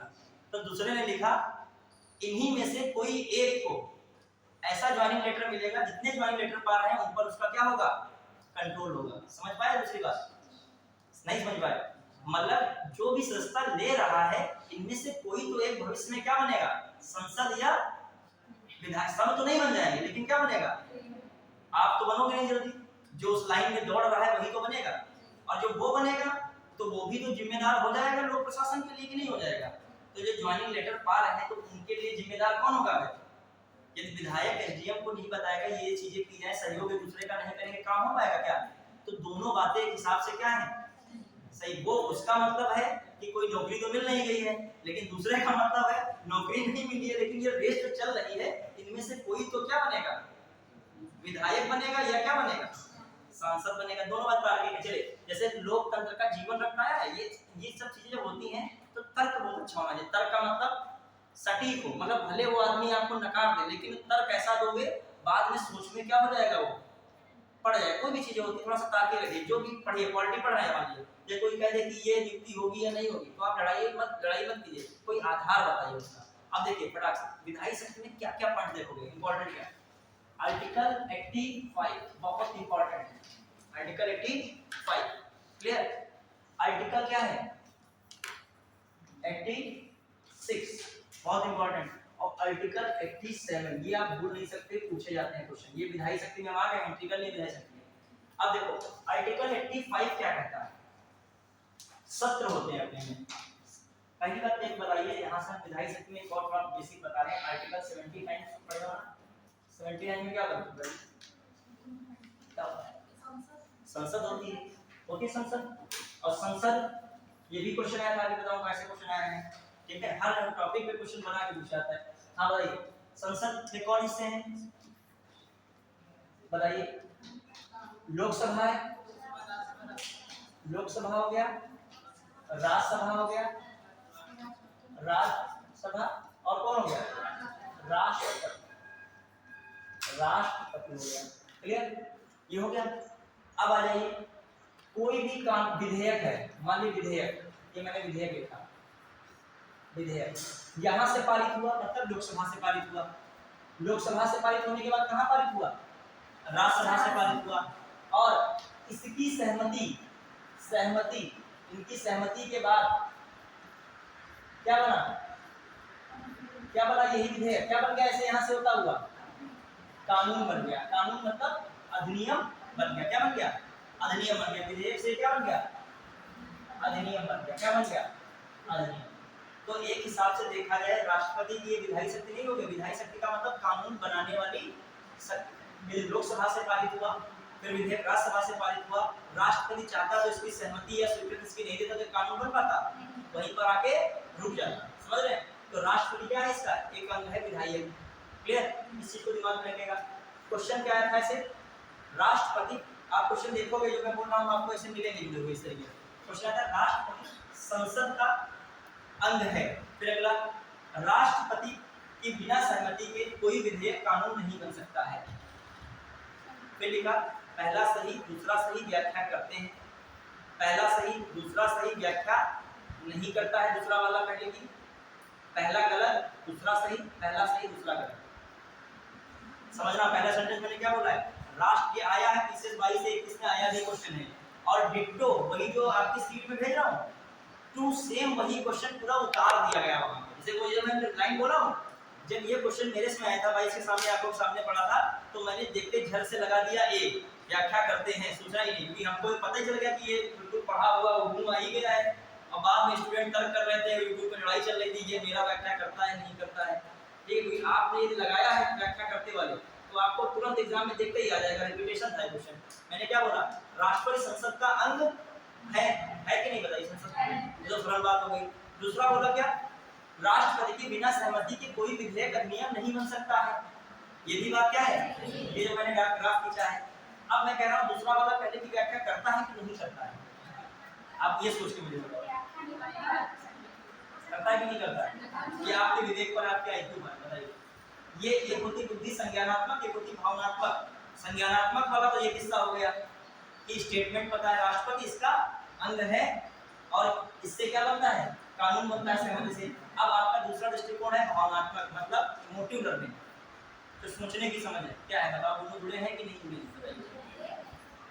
व्याख्या करता है कि नहीं करता है, करता है। ये देखिए, राष्ट्रपति संसद का अंग है, अंग है तभी तो राष्ट्रपति की बिना सहमति के क्या नहीं बन सकता है, कानून नहीं बन सकता। ये अंग ना होता तो कानून बन जाता, मतलब जो अंग नहीं होता तो कानून नहीं बनता। अंग है इसीलिए उसकी बिना सहमति के कानून नहीं बन सकता है, मतलब उसका पार्ट है तभी तो कानून बनाने में क्या है वो सहायक है। समझ में आ रहा है कि नहीं। पहली बात मैंने क्या लिखी, राष्ट्रपति संसद का अंग है कि नहीं। फिर दूसरी बात मैं बता रहा हूँ, राष्ट्रपति की बिना सहमति के विधेयक अधिनियम नहीं बन सकता है। बात सही है कि नहीं, सही है। क्यों सही है, क्योंकि राष्ट्रपति संसद का क्या है, अंग है। व्याख्या करता है कि नहीं करता है, व्याख्या करता है।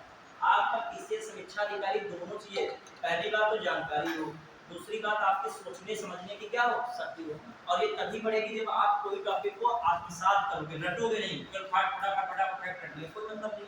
अब कोई स्टूडेंट है, दो एक दो स्टूडेंट मेरे थे, वो दोनों सेंटेंस सही करके आ गए, लेकिन व्याख्या नहीं वाला लगा के आ गए, तब भी तो पूरी मेहनत क्या हो गई, देखा जाए आता होता जाए ना, आपका तो बात तो एक ही हो गई।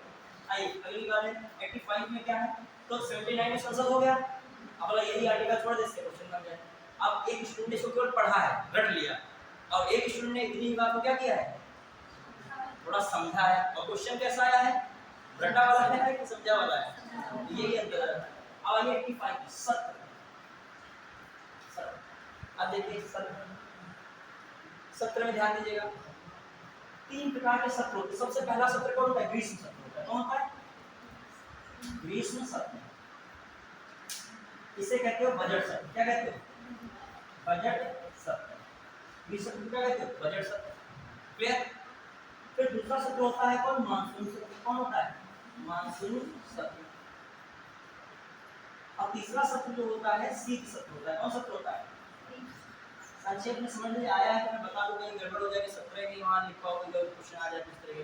अब आइए एक ही वर्ष में होते हैं, कितने वर्ष में होते हैं, एक वर्ष में। तो आप ये दिमाग में रखिएगा, जो सत्र वाली बात आ रही है किसमें आ रही है, आर्टिकल 85 इसमें आ रही है। क्लियर। अब ध्यान दीजिएगा, इसमें एक और बात, जो सत्र है इसमें ग्रीष्म सत्र है, बजट सत्र, ये तीनों इसे बजट सत्र है। अब एक चीज ध्यान दीजिएगा कि दो सत्रों के बीच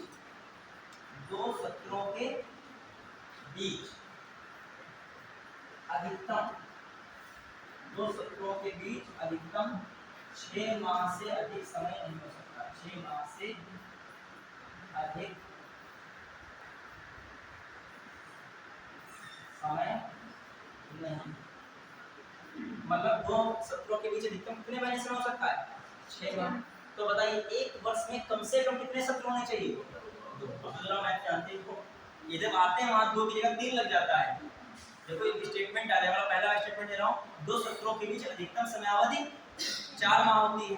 फिर मैं लिखूं 1 वर्ष में कम से कम 2 सत्र, अधिकतम 3 सत्र हो सकते हैं। बताइए पहला स्टेटमेंट सही है, दूसरा सही है, दोनों सही है, पहला गलत दूसरा गलत। 2 सत्रों के बीच में मैंने कहा अधिकतम 4 माह होते हैं, पहली वाली लाइन तो गलत हो गई, मैंने कितना लिखा है 6 माह।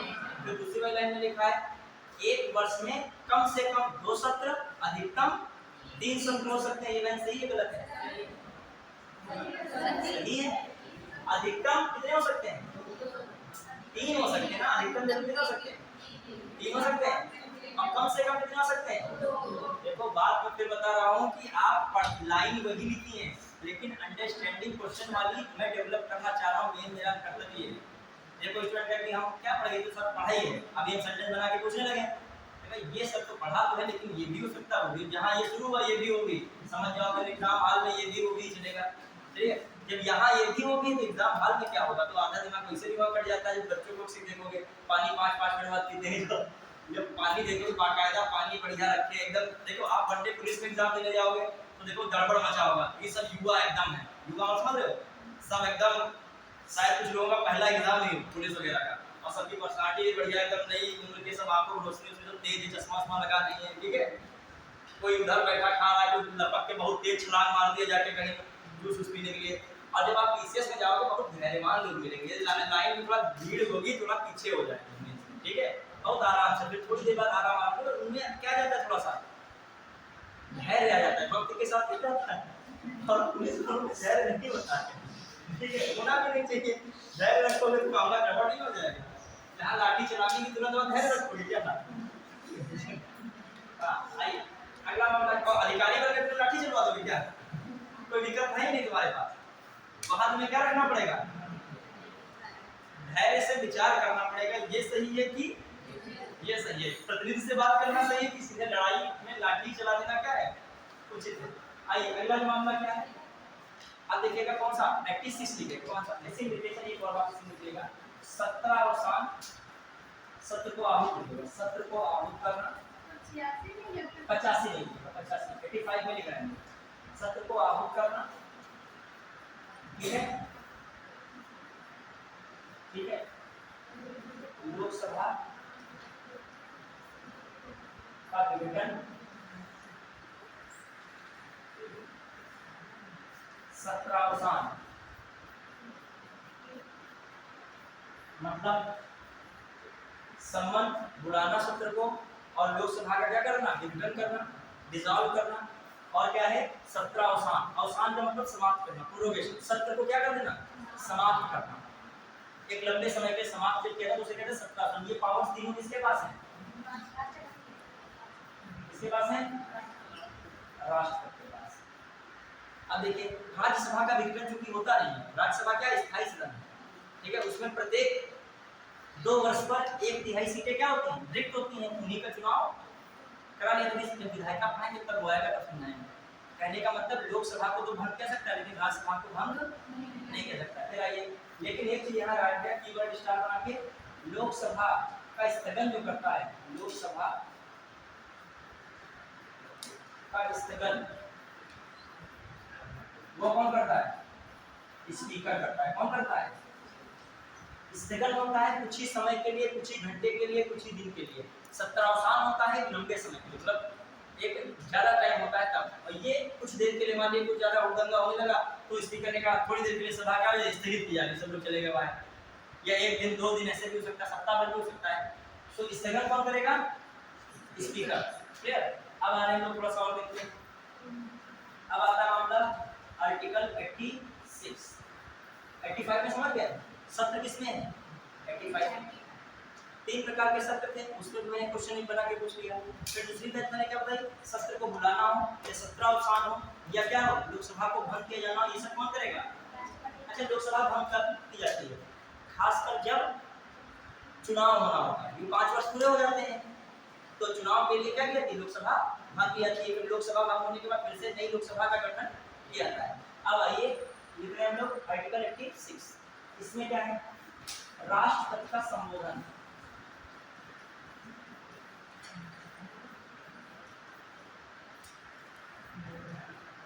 लेकिन सामान्य वाला है, विशेष नहीं है। सामान्य संबोधन विशेष सर जब वर्ड आएगा तो इसमें ये भी पता लगेगा जैसे कि ये लंबे समय तक रहेगा कौन वो ऐसा कुछ नहीं देगा। लंबे समय के वो कहेगा कि 17 अवसान है तो साक्षी देगा को राष्ट्रपति है, और सेकंड वर्ड देगा तो इसको लगाओगे स्पीकर है, ठीक है। पर लंबे समय का मतलब 1 महीना है, 2 महीना है, 3 महीना सत्र नहीं हो रहा है, साढ़े 6 महीना नहीं सत्र हो रहा है। मैंने कहा दो सत्रों के बीच में क्या है, 6 महीने के गैप, तो ऐसी कंडीशन में क्या लगा हुआ 17 अवसान। अब जब 6 दिन है, 7 दिन बाद फिर से शुरू हो गया सत्र। अब राष्ट्रपति में इतना टाइम नहीं है कि रोज 2-2 दिन पे बंद करने के लिए वो रोज सत्र वो क्या करे, फिर करे फिर चालू करे। ये कौन काम कर सकता है, स्पीकर ही कर सकता है। जो पीठासीन सदन का होगा वही कर सकता है। ये स्थगन की पावर तो वहां पर राज्यसभा में सभापति के पास होती है, किसके पास होती है, और लोकसभा में लोकसभा अध्यक्ष क्या कहते हैं, स्पीकर, ठीक है। देखिए वो आराम आराम पढ़ते रहिए, जोड़ते रहिए, और जो आप अपने को पढ़ाई जोड़ नहीं पाओगे तो 10 मिनट भी पढ़ना मुश्किल है। पढ़ाई बहुत अलग चीज है, जो आप अपने को जोड़ ले गए और थकावट शरीर में नहीं है, रिलैक्स है आपका बॉडी। जो थकावट एक अधिगम के लिए एक तो नेगेटिव कारक होता है कि कभी-कभी होता है पढ़ना बहुत चाह रहे हो लेकिन आपको नींद पढ़ने नहीं, धाड़ उसी गिरे पड़ रहे हो, लेकिन पढ़ने का मन बहुत तेज है। एक ये भी स्थिति होती है। देखो मैं स्टूडेंट भी हूँ, टीचर भी हूँ, तो दो कंडीशन, कभी-कभी आप जो है पढ़ना बहुत चाह रहे हो, आपका दिमाग भी चलना चाह रहा है, लेकिन अधिगम में आपकी क्या बाधा आ रही है, थकावट, आपको ज्यादा वर्कलोड कर लिए हो। अब आप ऐसी स्थिति में क्या करो, सबसे पहला काम करो नींद लीजिए, 1-2 घंटे सो लीजिए, फिर आप अपना पढ़ाई स्टार्ट करिए। सिविल का एग्जाम ऐसा तो है नहीं रट रहे हो बैठे नींद में आ रहे हो, कोई ऐसा क्वेश्चन आ रहा है क्या वो क्वेश्चन आ रहा है बिल्कुल दिमाग के सारे पुर्जे खोल देगा।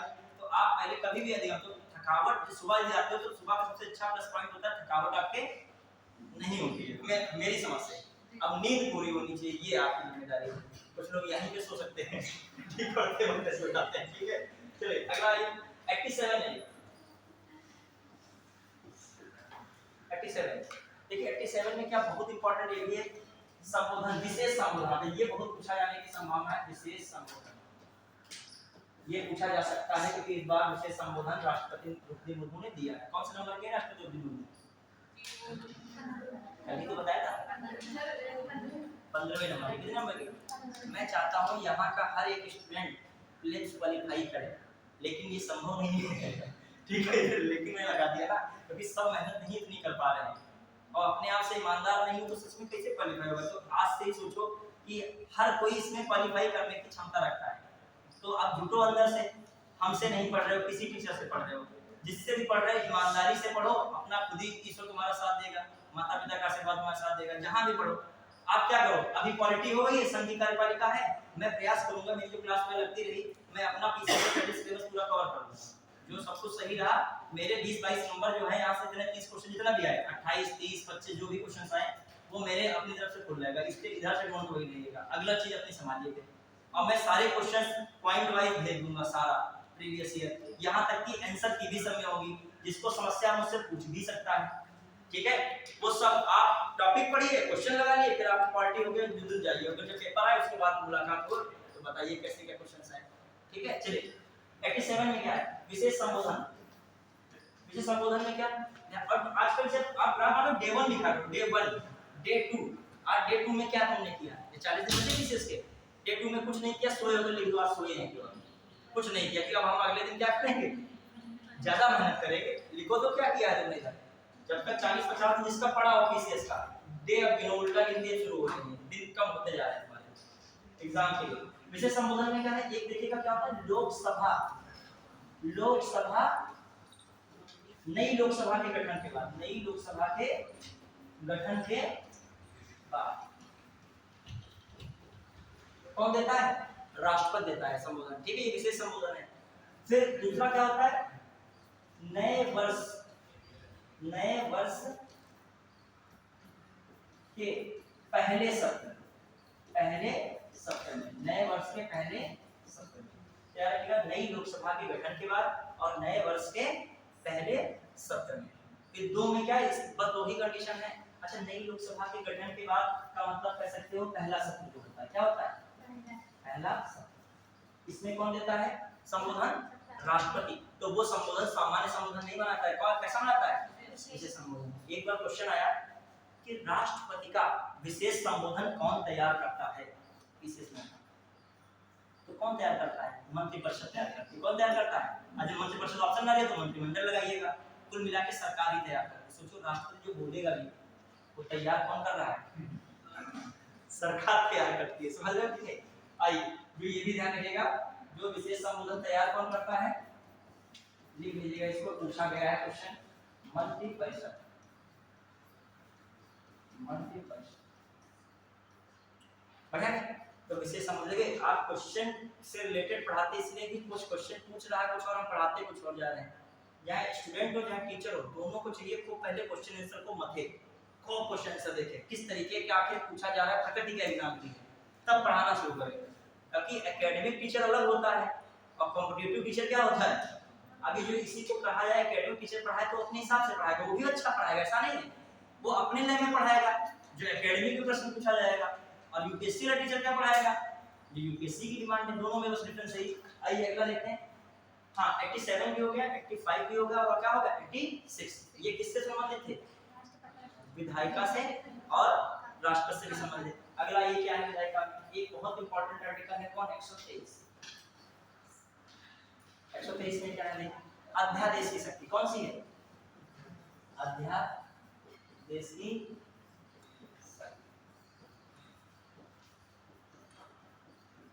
ध्यान दीजिएगा। अब अध्यादेश क्या समझते हैं? अध्यादेश के लिए पहले तो कीवर्ड्स क्या है? एक अस्थायी कानून है। कैसा कानून है? अस्थायी कानून। क्या है? अस्थायी कानून। अस्थायी कानून से क्या समझते हो? ऐसा कोई भी कानून जो बाद में क्या हो सकता है? समाप्त हो सकता है। अब समझना है अध्यादेश की पहली कंडीशन, पहला क्या टाइप होता है? अस्थायी कानून है, टेम्परेरी एक्ट है। दूसरा क्या है जिसमें दूसरी बात देखिए है, जब दोनों सत्र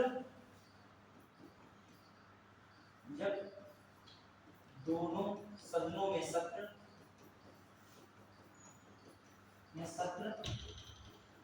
ना चल रहे हैं। जब दोनों सदनों में सत्र, तो एक सदन में सत्र चले कोई मतलब है क्या? क्या लोकसभा चले राज्यसभा ना चले कोई मतलब है? क्यों मतलब नहीं है? क्योंकि कानून पास करने के लिए किसकी जरूरत पड़ेगी? दोनों को। तो ये भी हो सकता है जब एक सदन में सत्र ना चल रहा है।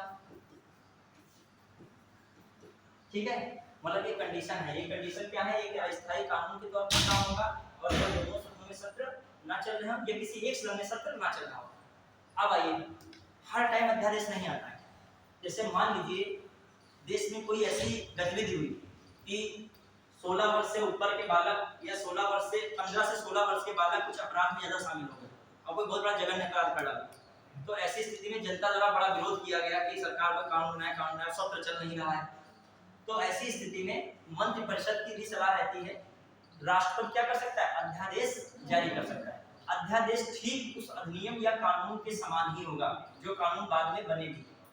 वही पावर्स अध्यादेश की होंगी जो कानून में होती। जैसे अध्यादेश में लिख दिया 15 से 16 वर्ष के बीच कोई अपराध करता है तो उसको भी फांसी हो सकती है, ऐसा को दे दिया, तो वाकई में उस जघन्य अपराध में उसको क्या हो जाएगी?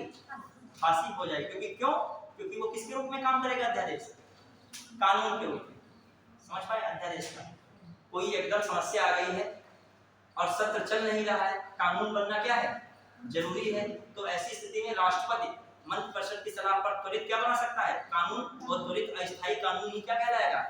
अध्यादेश। इतनी बात समझे? लेकिन अभी क्या संसद से पास हुआ है क्या? नहीं। तो अब क्या होगा? जब सत्र शुरू होगा तो सत्र शुरू होने के 6 सप्ताह के अंदर उसे दोनों सदनों में पास होना आवश्यक है। समझ रहे हो? दोनों सदनों में पास होना आवश्यक। बात समझ रहे हैं कि नहीं? मतलब सत्र जैसे शुरू हो जाए तब एक कंडीशन लगा दी, कितने सप्ताह के अंदर? ये क्वेश्चन आया है 6 सप्ताह के अंदर लोकसभा से भी पास हो, राज्यसभा से भी पास हो, राष्ट्रपति स्वीकृति देने के बाद तब वही अध्यादेश क्या बनेगा? स्थायी कानून बनेगा। समझ पाए? अब बताइए, एक क्वेश्चन यदि मैं पूछ रहा हूं कि अध्यादेश की अधिकतम समयावधि कितनी हो सकती है?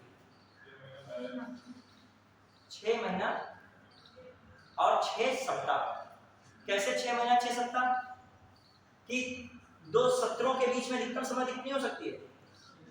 6 महीने। तो मान लीजिए 2 सत्र में पूरे पूरे चले तो 6 महीने गैप हो गई 6 महीने, और 6 महीने बाद तो सत्र चलना ही पड़ेगा। तो कितने दिन के अंदर पास होना चाहिए 6 सप्ताह या 42 दिन भी कह सकते हो। क्लियर। तो 6 सप्ताह के अंदर तो क्या हो जाएगा, कितने दिन अधिकतम है समय दे सकते 6 महीने 6 सप्ताह। क्लियर, इसको लिख लीजिएगा। अब बताइए अध्यादेश की पावर कहां से ली गई है। आप लोगों से ये क्वेश्चन है पूछ रहे हैं, अध्यादेश की पावर कहां से ली गई है, पहले इसको लिखिए फिर आपसे बताना आप जो है अध्यादेश की पावर कहां से ली गई। हाँ, आपातकालीन एक प्रकार का आपातकालीन शक्ति के रूप में अध्यादेश गवर्नर जनरल जारी करता था 1861 के अधिनियम के। कौन सा अधिनियम था ब्रिटिश सरकार ने 1861। ठीक है, फिर आइए। हाँ, अब क्या आपको लिखना है कि जब सत्र नहीं चल रहा होगा तो क्या होता है, सत्र राष्ट्रपति द्वारा आर्टिकल 123 के तहत अध्यादेश जारी किया जाता है। ठीक है, आइए बढ़ाएंगे। चलिए अब देखो इसमें क्या है, अध्यादेश जारी किया था किसके तहत, आर्टिकल 123 के तहत। फिर क्या है, जब सत्र प्रारंभ होता है, जब सत्र प्रारंभ होता है, सत्र के प्रारंभ होने के 6 सप्ताह के अंदर 6 सप्ताह के अंदर दोनों सदनों से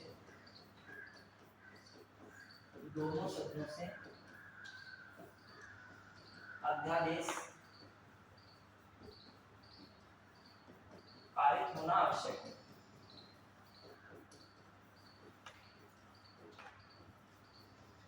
अन्यथा यह समाप्त हो जाएगा। अन्यथा क्या हो जाएगा, अन्यथा समाप्त। और जो पारित होता है पारित होने पर स्थायी कानून के रूप में क्या बन जाएगा, स्थायी कानून। ठीक है, समझ पाए। फिर अध्यादेश जारी रहने की मैक्सिमम अवधि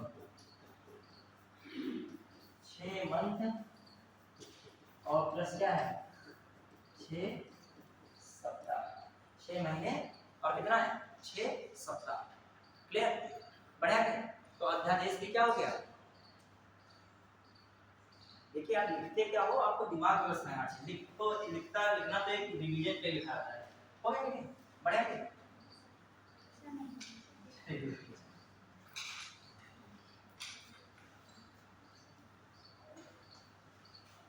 और ये लिखा के थोड़ा मन में सोचा करो डायग्राम। क्लास हो गई क्या, अभी दूसरी भी क्लास है।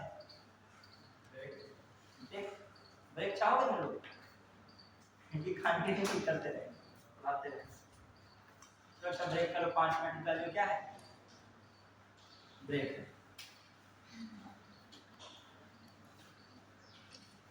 हाँ, ये कह रहे हैं कि